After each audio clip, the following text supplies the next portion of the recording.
Hey, it's great to have you here today. Michael Durr, Top Speed Golf certified instructor. We've been hanging out for a few days now, talking golf swing. Weight shift is a common topic. When do we get it? How much to get? All that kind of stuff. We're going to make a video where we cover all kinds of questions we get on weight shift. Number one is, let's go ahead and actually go to address and we'll talk about it here. Okay. So if we draw a line on the outside of the right leg, it should be slightly angled in, and as you go about halfway to 3/4 of the way in the backswing, you're going to be on that line. Then as you transition into the downswing, your right leg is going to come forward of that line quite a bit. And the question is, I don't want to slide, I don't want to be sliding around. What's the difference between sliding and getting the proper weight shift off that line? Number two is, when should my right leg come off that line?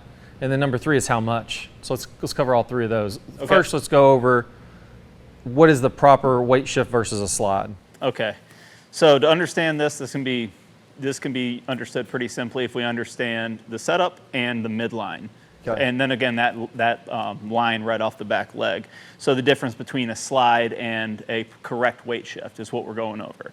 So and just so you know, one of the biggest reasons why I even brought this up in the first place is because I get so many questions about this, because when we teach the stable fluid spine course mechanics, where we actually get the belt buckle in front, which we'll go over here in a second, players think, hey, I'm sliding, because that's kind of a taboo word, and we don't want to slide, and we're going to define exactly what that is. Okay. So if we're set up at address, the first thing we want to be aware of is our midline.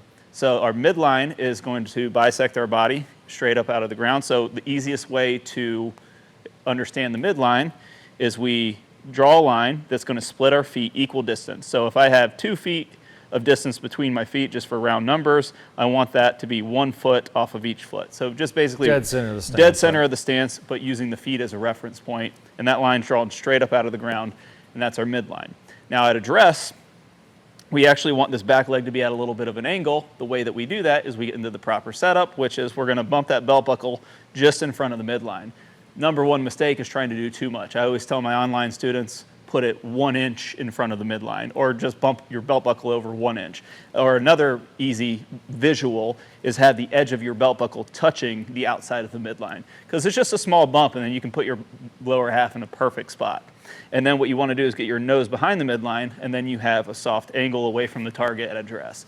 And of course that puts that. So basically gets the whole, by doing that, your weight stays pretty much 50-50, maybe even favoring the right leg slightly, but it's the upper body's slightly tilted away, so not straight up and down, but tilted away. And go ahead and get back in the stance there, and I'll show them. So slightly tilted away with the upper body. And then because the belt buckle moved forward, now instead of this being straight up and down, there's a little bit of an angle there. Also, his feet are a little wider than his hips, so there's naturally going to be a little bit of angle there. Go ahead and stay right there. Okay. So put that straight up and down. So one of the ways that, so kind of put it almost right up against the leg right there. The way that I'll explain this is if you almost imagine a set of brackets around your hips. If you're standing straight up and down and you hinge over into your golf posture, you just want to go just a little bit outside of those brackets and create a little bit of daylight there. Gotcha. So if we create a little bit of daylight outside those brackets, then we'll have that angle. Gotcha. And if we keep a line on there, so we'll have our video guy draw a line on the outside of that leg now. As you rotate to the top of the swing, as long as I stay in this posture, I'm going to get about 3/4 of the way back or so, halfway back, or roughly when the hands are left arm parallel to the ground, maybe slightly farther than that. Mm-hmm. And I'm still going to be on that right line with the outside of my leg. Now from there, as I complete the backswing, we're going to get a shift to the left, and you're going to see this right leg starts to pull forward. And what do you like to have people do for that? How much, and when do they know if they're doing it right? I think we should probably go over what the slide is first, and then kind of get into when that leg comes off, because that'll be a little bit better sequence, so we can just make sure that that's dictated. So if we go back to the midline, then when we go up to the top of the swing, what we want to have happen on the downswing is the nose stay behind that midline and the belt buckle get in front. Okay. So we want the nose to stay roughly about 3 or 4 inches behind the midline. So I always say nose to head behind the midline, just to kind of, because it's roughly about your that left distance. ear's on it? Your left ear, so you can keep the head. And when we look at all the tour pros, when we look at this, we're going to see the back pocket clear that initial line, the nose/head stay behind the midline on the downswing. A slide would be, in simple terms, we're leaving that line and our nose is crossing the midline. That would be a slide. That's me sliding in front of the ball. And that's where, I mean, there's all kind of slew of problems that can come from that. Slicers are very, very bad at this. Are very good at this, as you could say. They go way ahead of it, but this is a very common thing that players try to do also to get forward shaft lean. Hey, let me get way ahead of it and try to get over, which we've discussed some of that before. But the long story short, a slide is, we want to shift our weight. A slide is a weight shift, but our nose is chasing past the midline. So versus the nose staying back, and we want our weight to shift in front, but the nose needs to stay behind the midline. And you see how much more athletic that looks, the second one, than the first one. Yeah, where the whole more body, of the, that looks like every tour player, whereas this is going to be, chopping down not too steep. And we're exaggerating just a little bit. Even if I have a player, one of my online students, and their nose is crossing the midline or even touching the midline, we work on it until we get it behind the midline. Yeah. That's how important it is. That's was something that we really focus in on. And what happens, just kind of a side note, sometimes when players do this, they hang a little bit back and they don't get which we're going to go over next, they don't get their back pocket forward. So they end up kind of hanging back, which will make you bottom out a little bit. So when you first start working on this, pay attention to it on your bottom point, and really pay attention to kind of our next point of the video, which is getting the back pocket off that line. Yeah, show me how to do the back pocket. Okay, so when we're going to, so if we draw that line right off the back pocket, as I go up to the top of the swing, what we want to see on the downswing is we want to create some space between that. So what I tell my players, and what I even try to do in my own game, is I try to use that midline as another reference point. I actually try to get my back pocket in front of that as we're going on the downswing. Now, depending on your flexibility, some players can actually do that. Some players can't. I actually can't get mine past it, but that's the feel that I use, is to get the belt buckle as far in front of that midline as I can while keeping the nose belt buckle behind. Yep. So that's the visual we want to see. That line off the back, clear some space in between that line as the head/nose stays behind the midline. Yeah, I like that. And you'll see some pros, like Michael's talking about, where they get that hip all the way to the midline. That really, that's a player. I usually don't see that outside of players that are like, late 30s, early 40s, or younger. Might be able to get that. You lose a little bit of flexibility as you get older. Probably not realistic. But the feeling, if I just think I'm trying to get that hip on there toward that midline, that can be a really good feeling no matter what your age is. Even if you look at it on camera, it's not quite doing that. Yeah. That's still getting you to get the weight left. Then you keep the upper body back, and that gets you in a great position to hit it. I actually do get a lot of players when they start first working on this. I do word this to them before we start working on this, but they will still do it anyway, so kind of pay attention to this. They start cranking on it a lot. This is a much more casual feeling move than you would think. It shouldn't be real strenuous. It might feel a little bit that way if you're working on it slow at first, but if we take the club completely out of the equation, this is essentially all we're doing. It's a very casual move, but then if you draw the line as a reference point, you see that pocket just get off that pretty quickly. One thing I like to kind of hit on while you're doing that, so stay there. If you can just do exactly what you're doing. Now the hips, I don't want those to slide forward when I'm doing that. So I could slide, go ahead and stand up out of your posture and slide forward. Right, now that move is going to get the body going toward the ball. You lose all kinds of space here. Now, if you grabbed a club, you would be really jammed up. And that could look okay from the face-on view. Yeah, so the hip move forward, but you want to make sure when you're doing that, go ahead and do it now in the good posture. Feel like the hip stays back. Yeah, that way he stayed on. If you drew a line on his butt from address to impact, it'd be the same. And now he's got that, if we're doing a split screen, we're showing the face-on view and the down-the-line view, we can see that he stayed in his posture here and got the hips to clear out of the way. This is basically what the pros are doing there. That's just, I wanted to mention that because it's a really common one I got. Yeah, that's definitely, because when you talk about start moving the belt buckle in front of the midline, it could go towards you versus down I would say more down the center of the feet line. So if you can imagine if you're on a balance beam, you almost want that belt buckle to stay on the balance beam, or even feel like it goes behind it a little bit. Yeah, I like that. But you still want to see, so it's good to see your depth from the down the line view, for as far as your back pockets line, not coming off of those, but you definitely want to see it move forward from the face-on view. Yeah. And essentially this whole thing, what are we really trying to do? Let me grab this board and I'll kind of go over a couple things. This is my Frankenstein weight shift board here that I made a few years ago. You could do the same thing at home. You don't even have to have one. Take a broomstick and put it under this is just a piece of wood, probably 2 feet wide or 2 feet long by 1 foot wide. Put a broomstick under it, it'll do the same thing. This one I just kind of made out of some door stoppers That way the feet stay angled in. And one thing I like about this, so if I put that pivot point in the middle, that's kind of like that center line that Michael was talking about. I like having these foot stoppers angled in because I don't ever want to get, we're talking about that right leg line, I don't ever want to get that line being like this. Exactly. I was just going to say that this is one of the best things, even if you just put a couple golf balls there just to do some practice almost rehearsals. Like this? Yeah, just kind of stepping. That's an easy way you can do it at the range right away. That's one of the best things because, as he was saying, this back pocket line, take your setup real quick. So this back pocket line, we don't want to go on this side of it.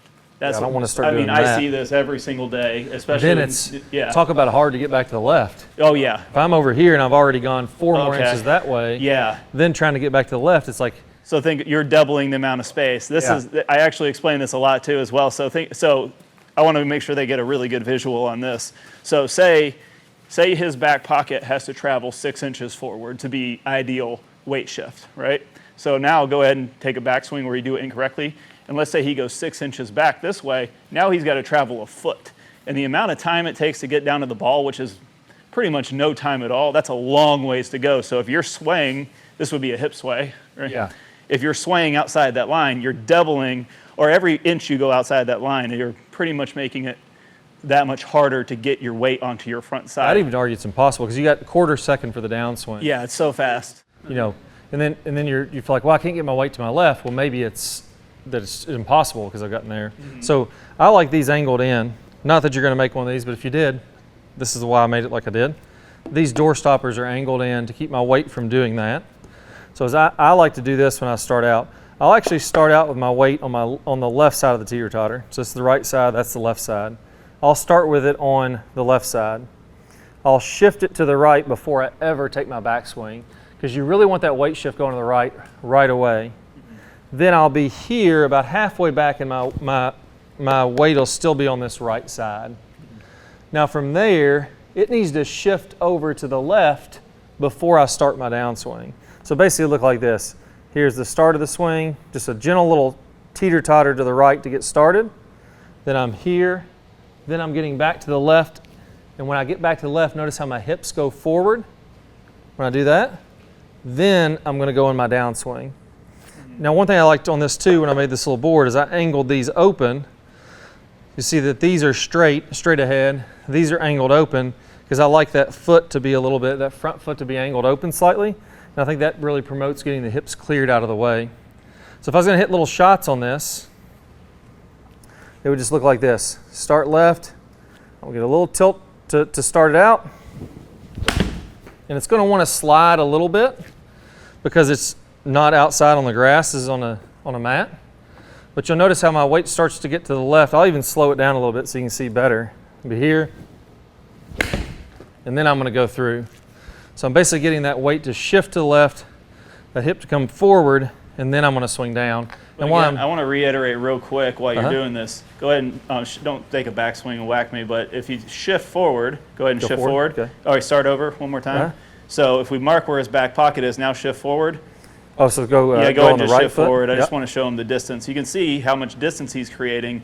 If you don't have a marker, it's hard to see this sometimes, but one of the biggest weight shift mistakes I see is players hanging back and their pocket being basically not shifting to the board to the front. It's almost like keeping the board tilted on the backside the whole time. So my nose is almost staying in the same spot. I'm just doing that. One more thing I wanted to mention here real quick is there's kind of 2 ways you can do this. So I don't want the members to get confused here. So when we get set up, we talked about drawing this line, and if our back pocket breaks that line, so let's go ahead and draw a line right, so go ahead and set up right here. Let's draw a line right off the back of Clay's pocket, and then you shift back, you're gonna see he's breaking the line. Technically by our definition, that would be a hip sway, but the first way to do it is we don't break the line at all. The second way to do it is we can shift, and then draw the line, and now he's not going to break that line all the way up to the top. Yeah, so what I felt, the only reason I said the main thing with I start on my left and I get the teeter-totter to go to the right before I swing is because what I see a lot of players doing is not ever getting their weight to the right early enough. So what ends up happening is they keep their weight on their left, and then all of a sudden they're going back to the right almost at the top of the backswing, and they never get off that right foot and fall back. The proper weight shift is my weight goes to my right early, Then, if you want to draw the line on there, that's perfect. As you go to about halfway into your backswing, you start shifting left. The hips come off that, the nose stays back, and then you make your downswing. So you really want to make sure, if you're going to get this right, it's actually pretty simple if I boil it down to everything we talked about. Get your weight shift right as early as possible. Keep your right hip inside instead of letting it slide to the outside. You can do that by having these little angled door stoppers or putting a golf ball under your right heel of your right foot. From there, after my hands get about halfway back, go ahead and start to shift the weight to the left before you swing down, and just make sure you keep your nose behind the ball as you come all the way on through. So early shift to the right, have your right foot kind of angled in with that golf ball, early shift to the left with your nose behind it, and then make your downswing, and that's basically a summary of everything that's really going to help. I would say one note, when you tell them how to shift as early as you can, I would say you either shift before, go ahead and set up here real quick, shift before you take the club away, or about 6 inches after you take the club away. So basically I'm going here, and I'm just getting that weight to the right. Right. Just early. Yeah. Early. So yeah, I don't ever want to see, sometimes I'll see players and they're here. And then they try to shift. And then that's the too to late. The right, way too late. And you're so far behind the 8 ball, you can't play catch up, and it's like, oh, I can't get my weight to the left. And a lot of players like that as a nice trigger to start their swing as well, that little shift off to the right. It's a nice way to start the swing. So if they stay within those parameters, they can play around with that a little bit, and you can find a really nice, easy way to not only monitor your weight shift, but also feel it and actually start getting the benefits from it. I like that. So the best drill to accompany this is what I call the step drill. I'm going to play a video that pops up here in a second, which is the step drill. If you want to see that, which I highly recommend you do it, that'll bring everything home. This is more, let's answer a bunch of questions. That's more, hey, what's the drill that's going to make me play great? Go ahead and click on that video right now. I can't wait to share with you the step drill. And thanks to Michael for joining me for the video. Hope you really enjoyed it.